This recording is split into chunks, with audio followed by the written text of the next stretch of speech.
Well, the Human Rights Commission have reconfirmed why they should be treated with both contempt and extreme caution. The decision last week by the government to pause the prescription of puberty blockers until they can be proven both safe and effective was slammed by the Human Rights Commission. The human right, apparently, to pretend to be the opposite sex, a biological impossibility, is more important than the health and safety of our children. Apparently, ideology should always trump biology. Rights should always trump the health and safety of our children. And they'll be triggered by me just mentioning the word Trump in those sentences. But we already knew their response was coming because we'd read their submission to the Ministry of Health, who were investigating the health harms of puberty blockers at the end of last year and the beginning of this year. Let's check it out.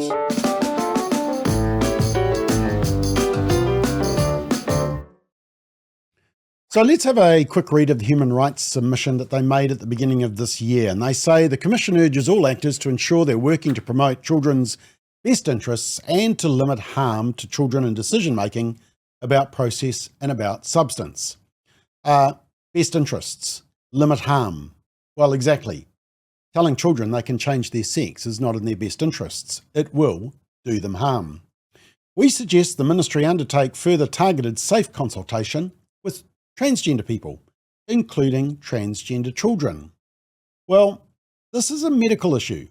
If we're discussing treatment for any illness, is the emphasis on the patient or on the medical professional and the research which is looking for a cure?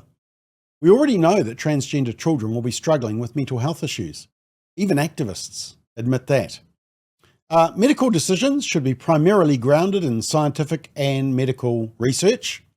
Well, exactly, and that completely contradicts what the Human Rights Commission just said. They say, recognise the right of everyone to the enjoyment of the highest attainable standard of physical and mental health. Well, once again, correct, but then they reveal just how captured they are by the ideology and make this dumb statement. It is crucial that access to gender-affirming healthcare is maintained and not weakened. Yeah. In other words, chemicalise, castrate, confuse, keep it going. It's a shocking statement. They then try to bring in the discrimination argument, which they always do, that we must give gender-confused children whatever they want, because if we don't, we're discriminating against them. Although interestingly, they don't say that when kids are demanding drugs or alcohol or wanting to operate a vehicle or many other age-restricted things which are designed to protect them. But the Human Rights Commission says sex is a prohibited ground of discrimination under the Human Rights Act. It has long been interpreted by the government and the Commission as inclusive of gender identity, which includes transgender and non-binary people. Well, no, but it's been interpreted that way, but that doesn't mean it's correct. It's been interpreted and pushed by activists and a compliant and supportive media and weak politicians. But the reason they push it is so that they can say, well, you can't discriminate against gender-confused kids. You're not allowed to act in their best interests because it might hurt their feelings. They then say the inquiry into the impact of puberty blockers has been restricted to impact on gender dysphoric adolescents. Well, they're the ones taking the puberty blockers, by the way. It is not clear in the consultation documents why the impact assessment has been restricted to this group. Well, what they're trying to do is link this whole issue with the correct use of puberty blockers for precocious puberty, the early onset of puberty. But that doesn't involve attempts to change the sex of a child. I mean, the Human Rights Commission are just mischief-making. But then they come back to the discrimination, their only argument that they use. If a restriction on access to puberty blockers was implemented, then discrimination could also arise as compared to other groups of healthcare consumers who remain able to access off-label medications that contain comparable levels of risk or quality of research or evidence to that of puberty blockers. It creates an inconsistency where some consumers have the ability to choose with informed consent and subject to professional obligations of the prescribing clinician to take off-label medication. Now, puberty blockers are currently off-label. That means they haven't been approved by MedSafe. So the onus is on medical professionals. And Interestingly, they actually admit that, yes, there are some risks involved. But remember, we're talking about children that are being experimented on. And how can a child give consent when they don't fully understand the consequences? What puberty-age child is thinking about whether they can have a child as an adult, or bone density, or other implications? They then say adolescents who are subject to discrimination are more vulnerable to abuse. Other types of violence and exploitation and their health and development are put at greater risk. They are therefore entitled to special attention and protection from all segments of society. This means that the state needs to ensure that adolescents' healthcare services are known and easily accessible to all adolescents without discrimination. Well, yeah, these kids are subject to abuse and exploitation, all right, but it's by the radical gender activists. And think about this statement with a similar illness like, well, anorexia nervosa. Does the Human Rights Commission want us to give those suffering children weight loss pills and book them in for liposuction, tummy tucking operations so that we don't discriminate against them? No, we heal the mind, don't we? They continue, children should be provided with adequate and appropriate information in order to understand the situation and all the relevant aspects in relation to their interests, and be allowed, when possible, to give their consent in an informed manner. This is consistent with the right to informed consent. Well, exactly. But then we get to the absolutely worst bit, and I hope you're seated for this. It proves just how radical and ideologically captured the Human Rights Commission is. They say this: the risks identified of puberty blockers should form part of the discussions with adolescents and their whānau so that an informed decision can be made consistent with the right to informed consent. But such risks should not lead to denial of access. The dignity of risk means having the right to make our own choices and self-determine, even if it could have negative consequences, in order to live an independent life.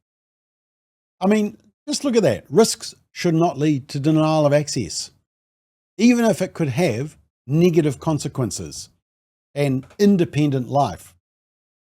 We're talking about children here, you idiots at the Human Rights Commission. I mean, imagine this, shocking. Does this also apply to drugs, cannabis, MDMAs, alcohol, vapes, tobacco, pornography? Give them what they want, irrespective of the consequences or risks. And finally, they say, the review did not identify any clear and significant risks justifying immediate withdrawal of the medication to all who are prescribed it. Rather, it found the quality of the evidence for the benefits or risks is low, and there is a need for high-quality longitudinal data and research to understand the specific needs of gender dysphoric adolescents. As above, any such research needs to involve active consultation with transgender people. Well, actually, that's what the research has already done. They've shown the effect of on transgender people, including the fact that post-surgery as adults, the mental health problems don't disappear, even if your natural private parts do. The Human Rights Commission is basically saying, you should use this medication until there is proof that it doesn't work, but at least you're doing something about the problem rather than nothing, and that makes us all feel better. It's what some call pathological compassion. But actually, healing the mind rather than chemicalizing, cutting and confusing the body is a far better option. It's the option that the adults in the room would choose, and it's the option that parents would choose if they had all the facts. Now, just finally, they finish with, research from both New Zealand and overseas shows concerning levels of mental distress for transgender and non-binary people, including high rates of suicidal thoughts and attempts. This includes findings specifically relating to the impact of restricting access to gender-affirming care. Yeah, that's completely made up. The research shows that even with so-called gender-affirming, it doesn't resolve the significant mental health harms, and actually may make them worse. What the Human Rights Commission refuses to do is figure out that if you deal with the mental distress, suicide ideation, and comorbid disorders that are present also, the mental health disorders accompanying, if you deal with those, you remove the need for chemicalizing, castrating, and confusing vulnerable young people. Oh, here's another really disturbing thing. I did a word search on the Human Rights Commission for the words family, whānau, father, mother, parent. Guess how many times those words are mentioned in the body of the submission? Yeah, not once. Zilch. It shows you how dangerous the Human Rights Commission is to families and the contempt they treat parents and whānau with. The Human Rights Commission also seems more interested in the rights of the transgender industry than the well-being of our children. So let's look at what they said last week in their media release, and it was headed "Ban on Puberty Blockers, Serious Human Rights Infringement." The government has announced a ban on prescribing puberty blockers to people not already receiving them who are seeking gender-affirming healthcare, effective next month. This represents a serious infringement on human rights and medical autonomy. Medical autonomy. You mean the right to take whatever drugs you want, any amount, demand a prescription even if it's not in your best health and welfare, ignoring medical advice, ignoring medical research. I mean, do they want you to ignore prescriptions and just take whatever prescribed medicine you want whenever you need it to any amount? Of course not. I mean, medical autonomy is a loaded and useless phrase used by radicals who actually don't even believe it themselves, but it's used as a weapon. They continue, the most impacted group will be young people in rangatahi experiencing gender dysphoria. The decision undermines the right of young people to make informed decisions about their own bodies and health with the support of their families and medical professionals. Actually, that's the exact reason they've been banned. You can't make informed decisions on life-altering drugs as a young teen. Now remember, these are children going through puberty. Puberty is 8 to 13 for girls, 9 to 14 for boys, although these ages can vary, but the average starting age is around 10 to 11 for girls and 11 to 12 for boys. You can't make informed decisions also when our own Ministry of Health has reluctantly been forced to admit that there's no evidence to confirm the effectiveness or the safety of puberty blockers. It's medical experimentation on vulnerable children. And that last statement I just read about the most impacted group, etc., came from Prudence Walker, Commissioner spokesperson for Rainbow Rights. Who knew that rainbows have rights? Do stars, the moon, the sun, eclipses, do they also have rights?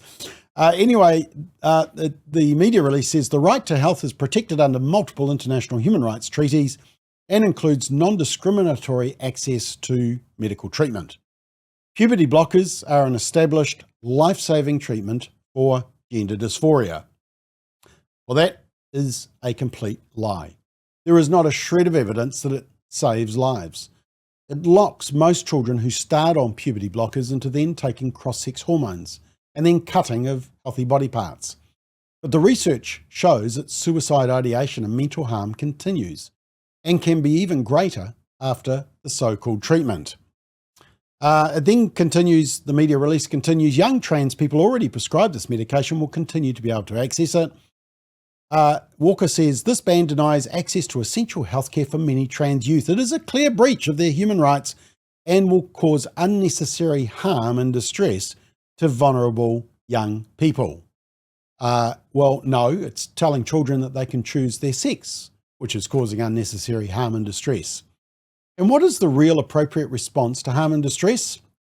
It's counselling and support. It's certainly not medication, sterilisation and castration to affirm the delusion. They continue, steps that erode children's rights to health are in breach not only of international obligations, including the Conventions on the Rights of the Child, but also the government's obligations under Te Tiriti o Waitangi. Under Article 2 of Te Tiriti, Māori have the right to tino rangatiratanga over kāinga, which includes the right to care for children according to tikanga, and taonga, which includes tikanga Māori in relation to gender identity. Wow, that's a unique interpretation. Never heard that one before. I can bet you that the signatories to the Treaty of Waitangi didn't think they were signing a document on gender identity and that they weren't wanting to trans the children back in 1840. I mean, the Human Rights Commission are now sinking to new levels of ridicule. They say the government also has the obligation to enable equitable health outcomes under Article 3, which requires providing health services that recognise the unique needs of all tamariki Māori. Hang on, so children wanting to change their sex is unique to Māori?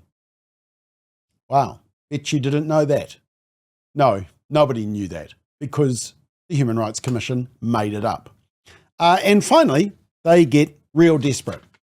In 2022, conversion practices were banned in Aotearoa, recognising that no person's gender identity or expression should be suppressed or changed, says children's rights spokesperson Julia Whaiputi, adding, quote, "It was an unfortunate and particularly poorly timed decision to announce this on the eve of World Children's Day and Transgender Day of Remembrance, both of which are observed on November 20th.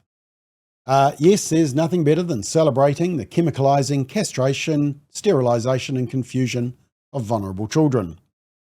And then, quote, "Human rights are not just about an outcome, they are also about the process," says Professor Gail Pacheco, is it?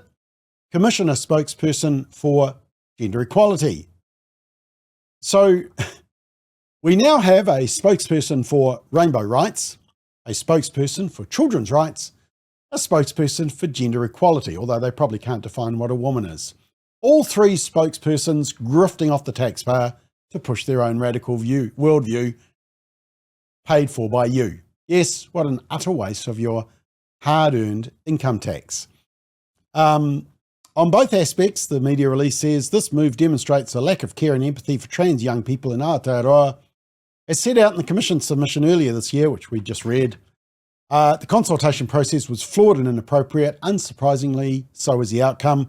Well, it was only flawed and inappropriate because the Human Rights Commission weren't allowed to dictate the outcome, and they don't like the latest decision.